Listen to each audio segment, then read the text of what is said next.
The Molotov comes in, but so does the rotation. Olaf Meister has been taken out towards the B bomb site, but automatic's going towards A. Nothing else is going on. He's got to go back. Stewie's on his own, but look at the time. Look at the time. There's 7 seconds to plant the bomb. They're trying to build pyramids, but there's no more play. Stewie's won the round. We go to overtime. That was the moment that saved North American Counter-Strike. But the road to get there wasn't pretty. It was messy, it was chaotic, and honestly, it was embarrassing. Before they were the kings of Boston, they were just the punchline.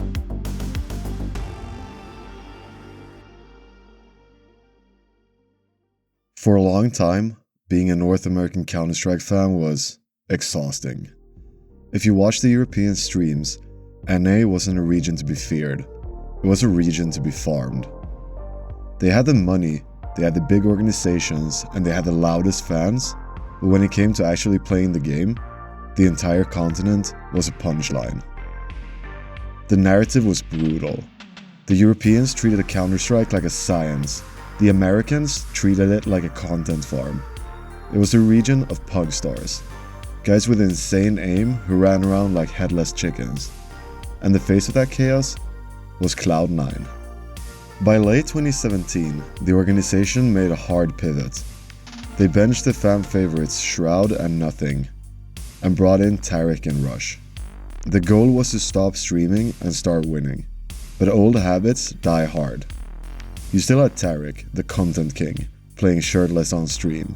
You still had Stewie 2K, the smoke criminal pushing angles that made analysts pull their hair out. And then there was Skedoodle. If the rest of the team was fire and noise, Skedoodle was a ghost. He was one of the most talented snipers the US had ever produced, but he carried a heavy curse. He had attended 8 major tournaments, 8, and every single time, he had been sent home in the group stage. He was the only player on the team who knew exactly what failure tasted like, over and over again. Entering the Boston Major in 2018, nobody, and I mean nobody, had Cloud9 winning this thing. The pick'ems had them crashing out early, again, and as soon as the servers went live, it looked like the critics were right. Day 1. They play the French Superteam G2 Esports. They get rolled on cash 16-8. Okay, fine. G2 is a good team. Shake it off. Day 2. They play Space Soldiers. This was supposed to be the free win. Instead, they got dragged into the mud on cobblestone. They looked disjointed. They looked lost. They lost 16-13. 48 hours in, and Cloud9 was sitting at an 0-2 record. In the Swiss system, 3 losses means you go home. They were standing on the edge of a cliff, staring down the barrel of another embarrassing exit. The Cloud9 memes were already being typed out. The plane tickets were practically booked. The dream wasn't just fading, it was already dead on arrival.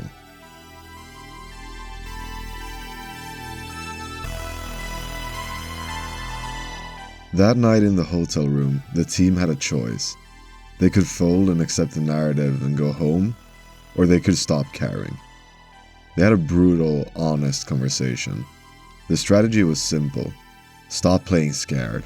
Stop trying to play proper European Counter-Strike. If they were going to go down, they were going to go down swinging. Looking to just ruin their day, and Stewie, he's the one to get the prize 3. That is outrageous. The Volk with the P2. The next 3 days were a blur of violence. First, they ran over the Polish legends Virtus Pro 16-7. Then, they faced Astralis, the most disciplined team in the world, and dismantled them 16-6.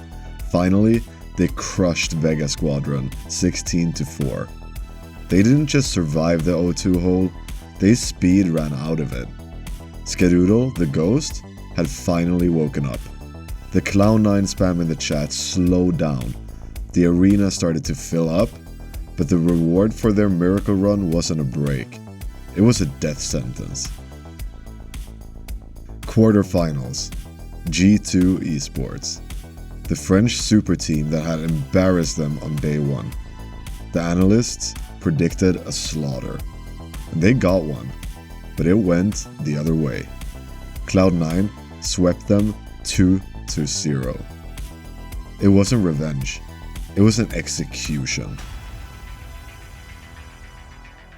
Then came the semi-finals against SK Gaming, the Brazilians, the defending champions of the era. The final boss of 2017. This was the team that did not lose. But something was happening in Aganis Arena. The crowd wasn't just watching anymore, they were participating. Every kill was a roar, and every round was a war. Cloud9 didn't just out-aim SK, they broke them. They took the series 2-1. And for the first time in history, a North American team was in the grand final of a major on home soil. The Pug Stars had made it to Sunday, but waiting for them was FaZe Clan. This wasn't just a team, it was an all-star lineup bought and paid for to win this exact tournament. They were the Galacticos, the villains, and they were the heavy favorites to send North America home in tears one last time.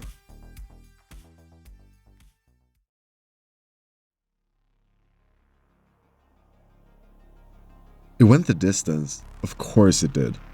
FaZe took Mirage, Cloud9 stole Overpass. The entire tournament, the entire run, came down to one map, Inferno. For the first 30 minutes of map 3, it looked like the fairy tale was over. FaZe Clan was just better. They were suffocating. Every time Cloud9 tried to make a play, Guardian was there with an AWP, or Nico was taking someone's head off. FaZe hit championship point at 15-11. They had 4 chances to end it. The arena went quiet. You could feel the air leave the building. Cloud9 had no money. They were buying CZs and desperation. They held on for a few rounds, dragging it to 15-14, but they had nothing left in the tank. Round 30. This is the moment everyone remembers. But watch the setup. FaZe reads the defense perfectly. They rush B. Stu is alone. He has an AWP at close range against 4 rifles. If he misses one shot, FaZe wins the major. He's got to go back. Stewie's on his own, but look at the time! Look at the time, there's 7 seconds to blow the bomb! They're trying to build pyramids, but there's no more play! Stewie's won the round! We're going to overtime! He didn't miss. In 4 seconds, Stewie 2K deleted 3 people and forced the game into overtime. The smoke criminal had saved the region. The noise in the arena wasn't a cheer anymore, it was a shockwave. But the game wasn't over. It went to overtime, then double overtime. And this is the part people forget, the exhaustion. These guys had been playing for hours under studio lights with millions of people watching. FaZe started to crack. The Superteam stopped playing like a unit and started to play like 5 individuals trying to be heroes. And Skadoodle, the guy who was supposed to choke, he was a rock. In the chaos of double OT, while everyone else was losing their minds, the Ghost was hitting shots that made no sense. He refused to let them lose. Finally, round 41. FaZe had the firepower, but they were running on fumes. Their attack fell apart. It didn't look real.